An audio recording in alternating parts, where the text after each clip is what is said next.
The Sabbath presents an interesting paradox. On the one hand, it is a tremendous blessing, a gift from the Creator himself. An old hymn admonishes, "Don't forget the Sabbath, the Lord our God hath blessed. Of all the week the brightest, of all the week the best. It brings repose from labour, it tells of joy divine, its beams of light descending with heavenly beauty shine."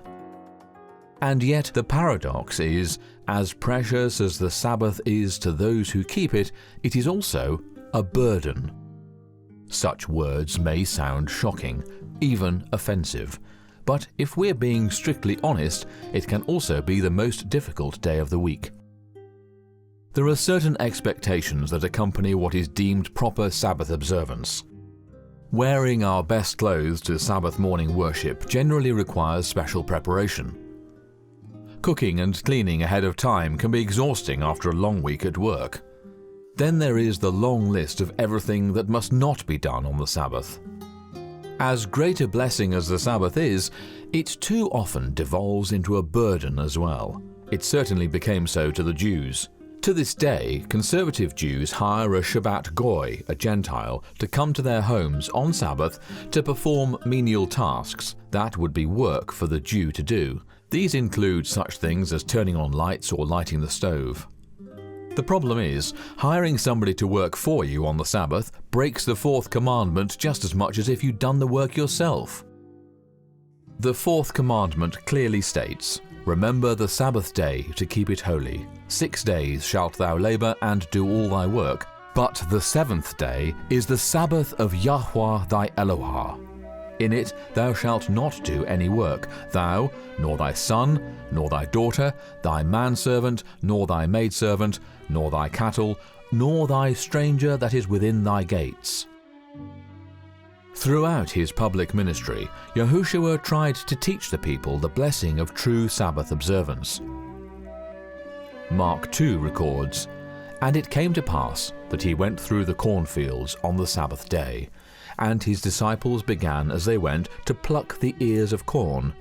And the Pharisees said unto him, Behold, why do they on the Sabbath day that which is not lawful?"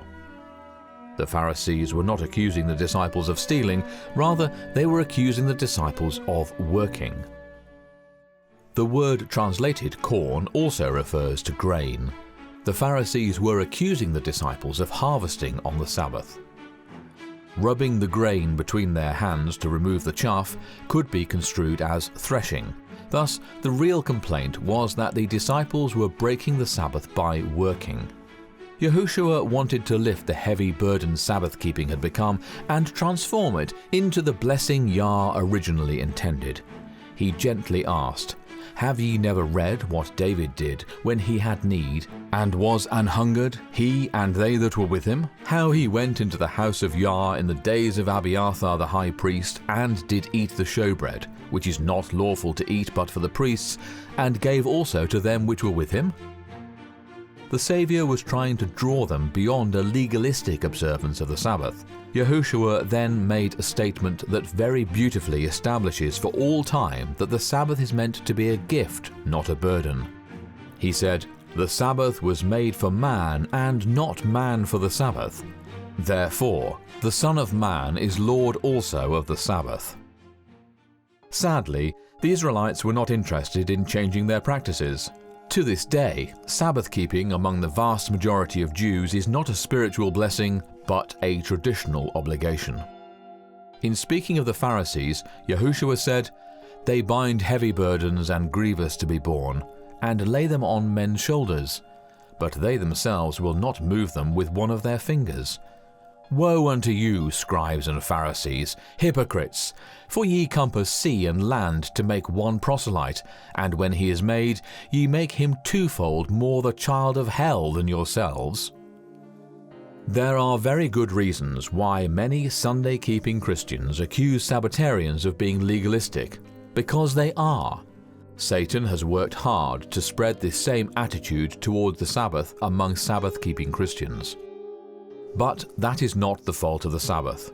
Now, at the close of Earth's history, new light has come, restoring the Sabbath to the position Yahuwah intended all along, a gift and a blessing. Many people wonder, why all the fuss over a day? I worship every day.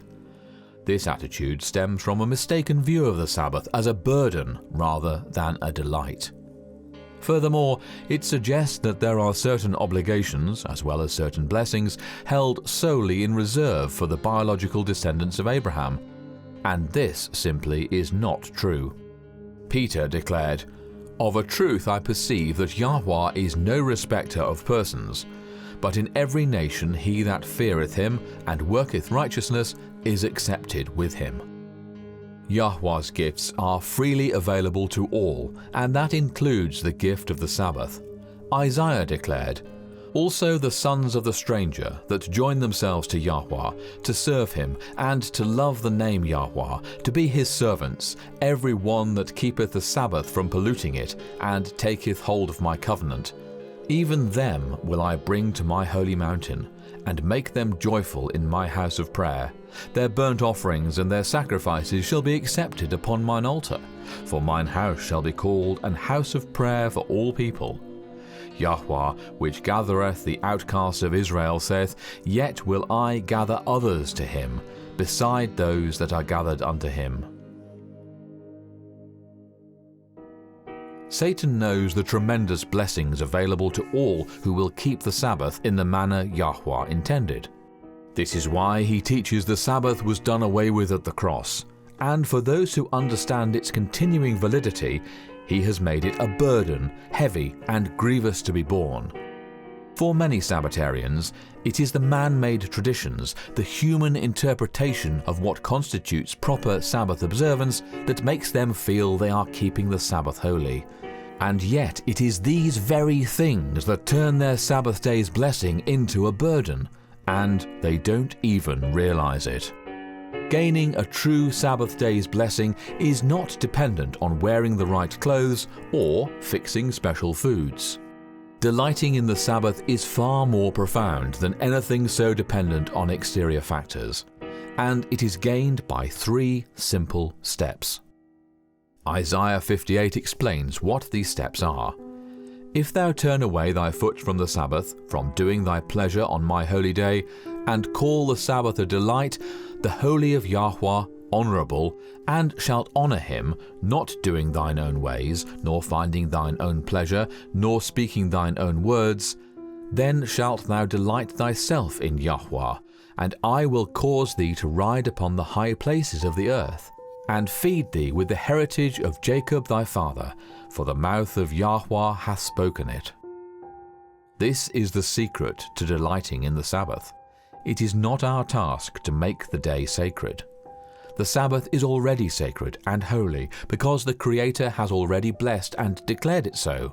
It is our job to keep it so. Again, the 3 steps for delighting in the Sabbath are not doing our own work, not speaking our own words, and not seeking our own pleasure. Not doing our own work is clear and self-explanatory. We are not to do our own work during the holy hours of the Sabbath. People who claim the Sabbath was nailed to the cross, and besides they worship every day, are missing the point about no work. We are to worship every day. Starting the day with personal one-on-one time with the Creator is very important. But even with personal devotions, a normal work day is not the same thing as laying aside typical daily activities and focusing solely on Yahuwah. On the Sabbath, Yahuwah lays aside his work to focus on his most important treasure, you. Can't we do the same? Not speaking our own words on the Sabbath can be especially easy to forget. Whether we invite guests to join us for the Sabbath meal, or we join with other home-churching families to enjoy a potluck meal, speaking our own words happens far too often. Men may talk about work or the winning score of their favourite football team. Women may visit about their children or events occurring in the lives of mutual friends. This doesn't glorify Yahuwah. Such talk shifts the focus away from Yah and onto secular matters. To truly delight in the Sabbath, it is important to speak Yah's words, not our own. Not seeking our own pleasure can appear self-evident.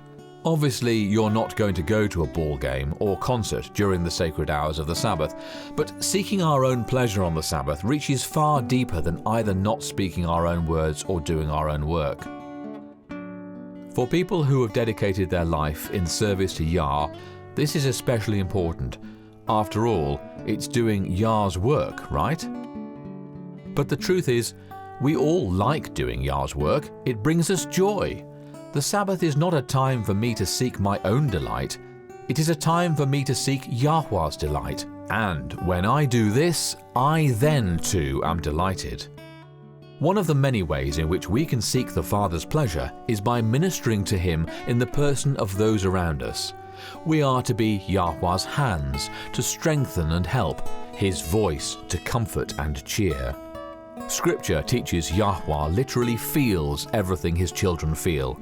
So when we alleviate suffering, sadness or loneliness around us, we are alleviating His suffering, sadness and loneliness. You literally bring Him joy. And in every way that we seek Yahuwah's joy and seek His pleasure rather than our own, the sheer joy we receive in return far outweighs anything we have to give. When you learn what it truly means to delight in the Sabbath, it will revolutionize your Sabbath keeping. A wonderful transformation will take place. You actually look forward to the Sabbath in a way you never have before. And when the light fades, you will be sad to see it go. When the Sabbath is loaded down with man-made traditions and Pharisaical expectations, it is inarguably a burden. But when, in the simplicity of Yah's instructions, we do not do our own work, we do not speak our own words or seek our own delight, then our focus is where it should be, on Yahuwah, the source of all love, joy, and fulfillment. When this happens, you will see the law of Yahuwah in an entirely new light. It will no longer be seen as a burden that was nailed to the cross. Instead, you will realize the law is a transcript of the very thoughts and feelings of the Almighty. The divine law allows us to gain glimpses of His hidden inner heart. And what we discover is pure beauty and holiness. A tremendous reward awaits all who delight in the Sabbath. You will belong to Yahuwah. Your thoughts and feelings, your desires and aspirations will be in alignment with His. You will belong to Him. You will then be ready to spend eternity rejoicing in His presence. Don't feel discouraged if the Sabbath feels like a burden. Yahuwah has given increased light on the Sabbath to teach us how to rejoice and delight in the Sabbath. Simply keep these three conditions given in Isaiah 58, and you will both honor Yahuwah and delight in Him. The Sabbath will be your special time to be with your Maker and best friend. It will be such a delight you won't want to see it end. The blessings received will carry you through the week, sustaining you in every trial. Yah's Spirit will be your constant companion, and you will greet the next Sabbath with joy and eager anticipation. The Sabbath will truly be your delight. The Sabbath is a perpetual invitation to spend time one-on-one with your best friend.